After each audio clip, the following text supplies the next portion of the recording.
and welcome to EZGlutenFree. Today I'm going to make you these dark chocolate brownies with Red Velvet Cheesecake Frosting. Need I say more, folks? These brownies are outstanding. They have a delicious, dense consistency that almost reminds me of fudge. But the double dose of dark chocolate in the recipe has a much more intense flavor than most fudge or brownie recipes out there. And once we pipe on the thick, creamy layer of red velvet cheesecake icing, this decadent dessert enters a new realm of luxury. And I'll also show you how to make the little chocolate designs to make them look special whatever you're celebrating. Okay, now for the brownie batter. I'm starting out here with 3½ ounces of dark chocolate, chopped into small pieces so it melts more quickly. And make sure that the dark chocolate you choose has at least a 70% cocoa content. Now add the chocolate to a microwave-safe bowl, then add in a ½ cup of butter, that's 1 stick, and I like to slice it into pieces so it melts better. Now to melt this, you can either use a double boiler or microwave it on high for 1 to 2 minutes, depending on your machine. But you'll have to stop it every 30 seconds to stir in between each session. And since this is a 1-bowl recipe, make sure that the bowl you've chosen is large enough to accommodate the entire batch. This way you won't have to switch bowls in the middle. Now once the chocolate and butter are well mixed, add in 1½ cups of granulated sugar, then add 1 teaspoon of vanilla, and a ½ cup of apple butter. And the apple butter is going to add a faint hint of warmth and a sticky density to the texture. And I use the quick cooking cast iron variety I made last week. I'll throw a link in the description box in case you want to check it out. Or you can use a store-bought variety. Now add 3 eggs and using a wire whisk, blend it all together until you have it nicely combined. The batter will already look pretty thick and dense, and we didn't even add the dry ingredients yet. Now for those dry ingredients, measure out 1 cup of gluten-free bisquick. If you're not following a gluten-free diet, you can use self-rising flour. We'll also need a ½ cup of unsweetened cocoa powder. Now before you add the dry ingredients to the bowl, switch over to a rubber spatula. And you'll definitely want to sift that cocoa powder since it does have a tendency to have a lot of lumps. Now stir together the wet and dry ingredients until you have it well combined. And pour the brownie batter into the pan that you've lined with parchment paper and sprayed with nonstick spray.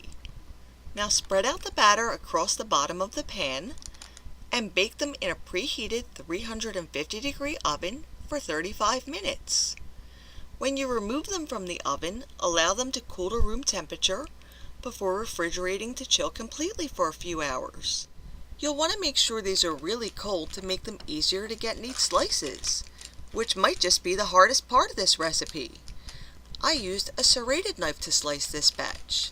Sometimes I put the batter right into cupcake liners filled just under the halfway point. That way I don't have to slice them at all.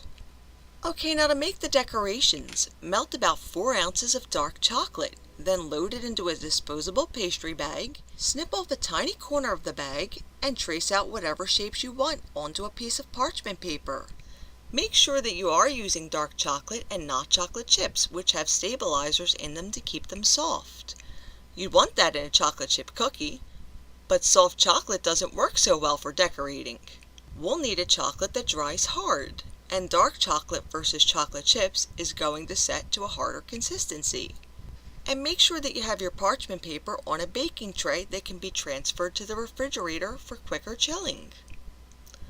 Now for that red velvet cheesecake frosting.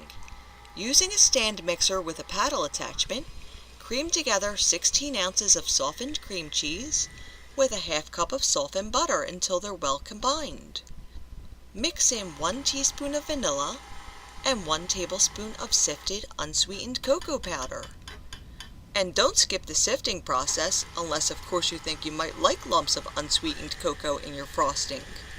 Now add 2 cups of confectioner's sugar and mix until it's well combined. And once you have a smooth creamy mixture, add as much red food coloring as you need to get the red velvet shade that you're happy with. I used about 10 drops, but then again mine looked more like pink velvet. Now load the icing into a piping bag with a large star tip and pipe on as much frosting as you want. And since this icing isn't overly sweet, I tend to like a lot of it. And the recipe I gave you will make so much frosting that you can probably get away with halving the recipe if you wanted to. Once the brownies have their icing, you can poke in those chocolate designs and make them look spectacular.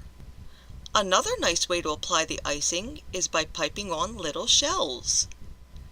All you need to do is apply a little pressure to the pastry bag, then reduce the pressure as you trail off. Then come in again with the next little shell until the whole surface is covered. And once again, you can apply those little touches that let the person you made these for know just how special they really are. And I made this batch for you, 'cause without all the love and support that you show the channel, there'd really be no reason to do these videos at all.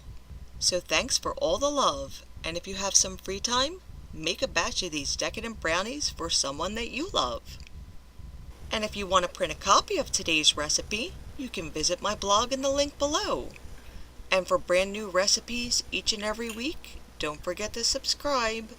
See you again soon.